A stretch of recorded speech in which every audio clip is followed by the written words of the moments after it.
Olá, meus queridos irmãos e minhas queridas irmãs, bom dia, tudo bem com vocês? Hoje é terça-feira, dia 25 de outubro, e o título da lição de hoje é O Filho da Viúva de Naim. Então, a partir de agora, nós vamos estudar ressurreições que aconteceram antes de Jesus morrer na cruz, mas que estiveram relacionadas ao ministério de Jesus aqui na Terra, não é? Bom, antes de nós começarmos aqui o nosso estudo, vamos orar e pedir a Deus que se faça presente conosco? Oremos. Senhor Deus, muito obrigado, Pai, por mais um dia de vida. Obrigado, Senhor, porque o Senhor nos concedeu esse dom precioso que é viver.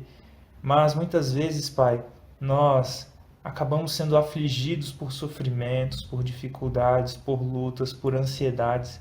Gostaríamos de entregar tudo isto nas tuas mãos e suplicar que o Senhor cuide da melhor maneira possível. Sabemos que o Senhor se compadece de nós e vamos ver isso no estudo de hoje também. Te louvamos, Senhor, por isso, pelo teu grande amor, pela tua misericórdia, pela tua compaixão para conosco. E também nesse momento suplicamos a presença do Espírito Santo para nos ensinar, para que nós possamos aprender e cada vez mais, Senhor, nos aproximar de ti, que o Senhor entre na nossa vida, que o Senhor faça morada nos nossos corações. Suplicamos também o perdão dos nossos pecados e pedimos isso em nome de Jesus. Amém. Bom, queridos irmãos e queridas irmãs, a lição traz o seguinte para nós. Jesus andou por toda parte fazendo o bem e curando todos os oprimidos do diabo, porque Deus estava com ele. Isso está escrito lá em Atos, capítulo 10, verso 38. Jesus ministrou às pessoas necessitadas e feridas. Por isso, muitos passaram a acreditar que Jesus era o Messias prometido. E aí agora teremos uma citação do livro Caminho a Cristo. Vejam só. Havia aldeias inteiras onde não existia mais nenhuma casa em que se houvessem lamentos de enfermo, porque Jesus por elas havia passado e lhes tinha curado os doentes. Que coisa maravilhosa, hein, meu querido irmão, minha querida irmã? E o texto continua. Sua obra dava testemunho de sua unção divina. Amor, misericórdia e compaixão se patenteavam em cada ato de sua vida. Seu coração anelava com terna simpatia pelos filhos dos homens. Revestiu-se da natureza humana para poder realizar as necessidades humanas. Os mais pobres e humildes não receavam aproximar-se dele. Mesmo as criancinhas se sentiam atraídas a ele. Que maravilhoso, hein, meu querido irmão, minha querida irmã? Eu super recomendo a leitura desse livro, Caminho a Cristo. É um livro sensacional, maravilhoso, onde nós conseguimos chegar até Jesus, nós conseguimos ver Jesus, nós conseguimos ver o caráter de Cristo através desse livro. Maravilhoso, maravilhoso. Que vocês então possam ler, tá bom? Tem na internet, é de fácil acesso, vocês conseguem fazer o download, ler online, tem PDF disponível, tem tudo. Procurem aí, tá bom? Caminho a Cristo. Maravilhoso. Bom, e continuando aqui, a lição pede o seguinte. Leia Lucas capítulo 7, do verso 11 até o 17. Que diferença importante existe entre o que aconteceu nessa ressurreição e nas que vimos ontem? Então, esse trecho vai falar sobre a ressurreição do filho da viúva de Naim. Eu não vou ler aqui o trecho todo porque a própria lição vai citar uma boa parte dele nos comentários, tá bom? Então vamos lá. Olha só o que diz a lição aqui. Durante seu ministério na Galileia, Jesus curou os doentes e expulsou os demônios.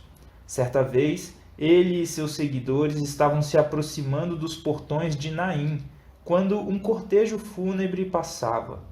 No caixão aberto estava o filho único de uma viúva, que chorava inconsolavelmente.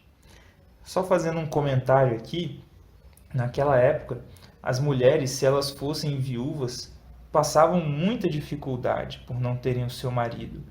E essa mulher, ela era viúva e havia perdido o seu único filho.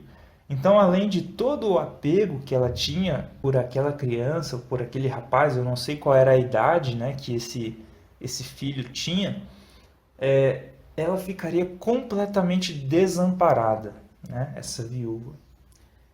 E ela estava chorando inconsolavelmente.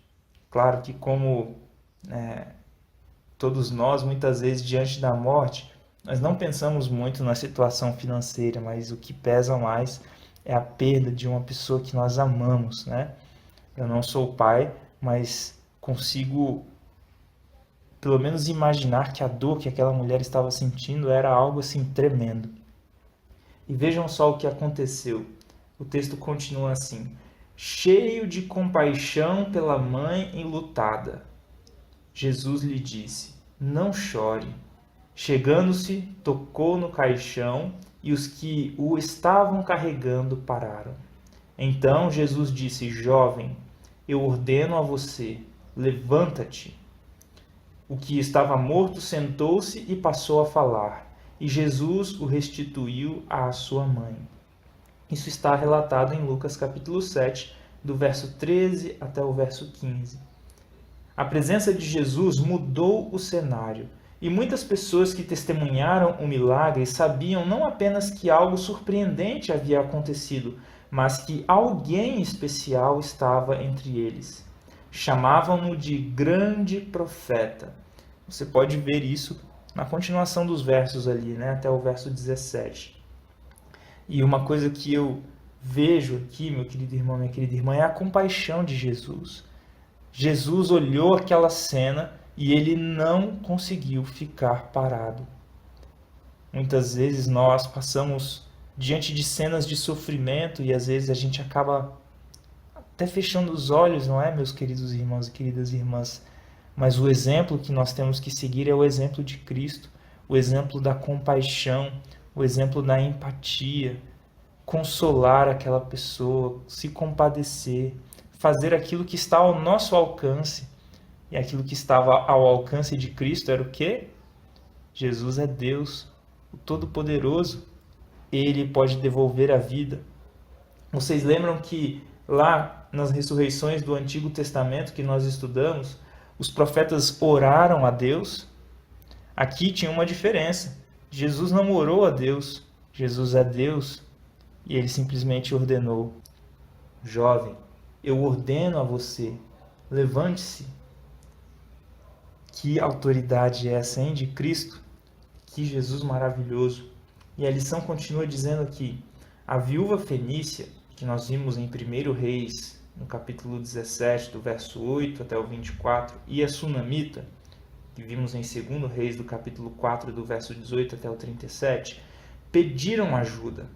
Mas a viúva de Naim foi ajudada sem que ela sequer pedisse. Vejam só. Isso significa que Deus cuida de nós mesmo quando somos incapazes ou nos sentimos indignos de pedir ajuda a Ele. Jesus viu o problema e o tratou, tão típico dele em todo o seu ministério. Jesus, ele fazia isso, meus queridos irmãos e queridas irmãs. Nós lemos o texto ali do livro Caminho a Cristo, que Jesus passava pelas aldeias e curava todos aqueles que estavam nas aldeias. Vocês conseguem imaginar isso? E esse mesmo Jesus está vivo hoje, querido irmão, querida irmã. Ele está no céu intercedendo por nós, mas a distância não é um problema. O poder que ele tem é o mesmo. Confie nele, entregue sua vida a ele. A lição vai finalizar com um comentário aqui e uma reflexão. A verdadeira religião envolve cuidar de órfãos e viúvas. Isso está escrito lá em Tiago, capítulo 1, verso 27. Embora não possamos fazer milagres, o que podemos fazer para ministrar aos que sofrem? Tem muita coisa, né, meu querido irmão, minha querida irmã, que a gente pode ajudar, que a gente pode fazer para aliviar o sofrimento das pessoas. Seja com uma ajuda de ordem material, com um consolo, transmitindo esperança, a esperança da ressurreição para as pessoas.